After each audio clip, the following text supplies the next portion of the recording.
સુરતના કાપડ વેપારીઓ પાસેથી લાખો રૂપિયાનો માલ જોબ વર્ક માટે લઈ જઈ ઠગાઈ આચરનાર સહિત બેને વરાછા પોલીસે ભાવનગરના મહુવા ખાતેથી ઝડપી પાડ્યો હતો। વરાછાના એક પોલીસ જવાન પરિવાર સાથે ગામ ગયા હોય, જેઓએ બંને રીઢાઓને ગામથી 5 કિલોમીટર દૂર જઈ ઝડપી પાડ્યા હતા। વરાછા પોલીસ પાસેથી મળતી માહિતી મુજબ સિટીલાઇટ ઇન્દ્રપ્રસ્થ એપાર્ટમેન્ટમાં રહેતા અને વરાછા સોમનાથ ભવનમાં શ્રી બાગેશ્વર ક્રિએશન નામની સાડીઓનું મોટાભાઈ જોબ વર્ક કરનારા રાકેશ નંદકુમાર ગુપ્તા પાસેથી કામરેજના શિવ વાટિકામાં રહેતા મિતેશ ચૌહાણ, તેનો ભાઈ રાકેશ ચૌહાણને 45 લાખ રૂપિયાની 12,499 સાડીઓ જોબ વર્ક માટે વરાછા લંબીનમાં રોડ પર નીલગગન એપાર્ટમેન્ટમાં તેમના ગોડાઉન પર લઈ જવાનું કહી બારોબાર આ સાડી વેચી દઈ રફુચક્કર થઈ ગયા હતા। અંગે વરાછા પોલીસ પથકના પીએસઆઈ એજી ચૌહાણ તેમની ટીમે કામરેજમાંથી 2માંથી 1 રાકેશ ચૌહાણે ઝડપી પાડ્યો હતો।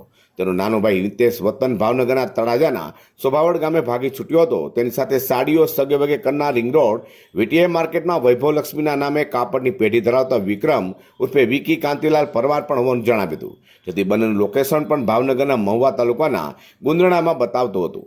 આ બંને ભાગી જાય તેમ હતા તે સંજોગોમાં વરાછા પોલીસ પથકનો કોન્સ્ટેબલ અને ભાવનગરના બગદાણાનું વતની વાસુરભાઈ કાળુભાઈ રજા પર વતન ગયા હોય અધિકારીઓએ તેમને ત્યાં વોચ માટે જવા કહ્યું હતું।